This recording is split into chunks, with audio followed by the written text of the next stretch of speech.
নমস্কাৰ বন্ধু বান্ধৱীসকল, স্বাগতম জনাইছোঁ অল মেডিটেটিভছ ইউটিউব চেনেললৈ। বন্ধু বান্ধৱীসকল, আজিৰ এই ভিডিঅ'টোত মই এপ্টিমাছ চিৰাপৰ বিষয়ে আলোচনা কৰিম।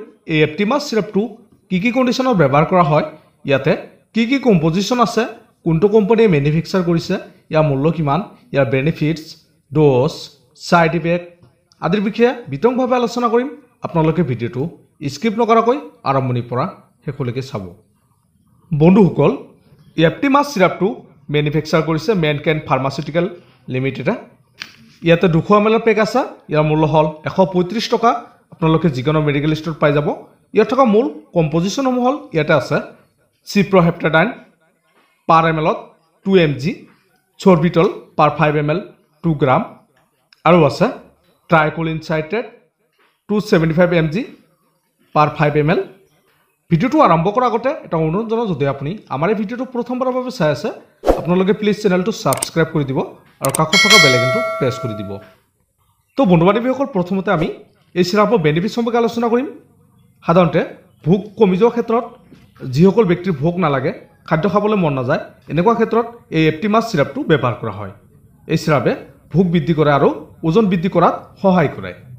এই এপ্টিমাছ চিৰাপটো 3টা ঔষধৰ সংমিশ্ৰণ আছে, সেইকাৰণে কোলেষ্ট্ৰলৰ মাত্ৰা আৰু যকৃত বিকাৰ এনেকুৱা কণ্ডিশ্যনতো ই সহায় কৰে। যিহেতু এই চিৰাপত থকা চিপ্ৰহেপ্টাডাইন আছে, এই চিপ্ৰহেপ্টাডাইনে এণ্টিহিষ্টামিন কাম কৰে, যিয়ে নাকৰ পৰা পানী ওলোৱা, হাঁচি, চকুৰ পৰা পানী ওলোৱা, কাহ, চৰ্দি আদি এলাৰ্জি কণ্ডিশ্যনত সহায় কৰে। বন্ধুসকল, ইয়াত থকা চৰ্বিটলে ৰেচক, কেথাৰটিক আৰু প্ৰস্ৰাৱৰ কাম কৰে। সাধাৰণতে মাজে মাজে হোৱা কোষ্ঠকাঠিন্যৰ চিকিৎসাৰ কাৰণে ব্যৱহাৰ কৰা হয়। বন্ধুসকল, ইয়াত থকা ট্ৰাইকলিন চাইট্ৰেটে পিত্ত এচিড বান্ধি ৰখা এজেণ্ট হিচাপে কাম কৰে।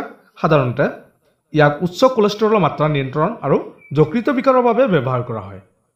বন্ধুসকল, এই চিৰাপে হাইপথেলামাছৰ ভোক কেন্দ্ৰত চেৰ'টনিনৰ ওপৰত বিৰোধী প্ৰভাৱ দেখুৱায়, যাৰ ফলত ভোক জগাই তোলাৰ কাৰণে সহায় কৰে। বন্ধুসকল, এই চিৰাপটো সাধাৰণতে ভোক কমি যোৱাৰ ক্ষেত্ৰত ব্যৱহাৰ কৰা হয়, যকৃতৰ যিকোনো ধৰণৰ বেমাৰৰ কাৰণে ব্যৱহাৰ কৰা হয়। এই চিৰাপটো খাদ্য খোৱাৰ পিছত ব্যৱহাৰ কৰিব লাগে। এতিয়া আমি আলোচনা কৰিম এই এপ্টিমাছ চিৰাপৰ ড'জ বা সেৱনৰ বিষয়ে। এই চিৰাপটো শিশুৰ বাবে 5 ml কৈ দিনত 2 বাৰ খাদ্য খোৱাৰ পিছত, আৰু এডাল বা বয়সীয়া লোকে 10 ml কৈ দিনত 2 বাৰ আপোনালোকে খাদ্য খোৱাৰ পিছত খাব লাগিব। এই চিৰাপটো ব্যৱহাৰ কৰাৰ পিছত আপোনাক কিছুমান ছাইড ইফেক্টে দেখা দিব পাৰে, যেনেকৈ আপোনাৰ ডায়েৰিয়া, পেটৰ বিষ, ওজন বৃদ্ধি, মূৰ ঘূৰোৱা, উকত পাকত লগা, মুখ শুকাই যোৱা, এনেকুৱা ধৰণৰ নৰ্মেল ছাইড ইফেক্টসমূহ দেখা দিব পাৰে। বন্ধুসকল, ইয়াৰ উপৰি যদি কোনো ধৰণৰ ছাইড ইফেক্টে দেখা দিয়ে, তেন্তে আপোনালোকে এই এপ্টিমাছ চিৰাপটো ব্যৱহাৰ কৰিবলৈ বন্ধ কৰিব আৰু ডক্টৰৰ পৰামৰ্শ ল'ব।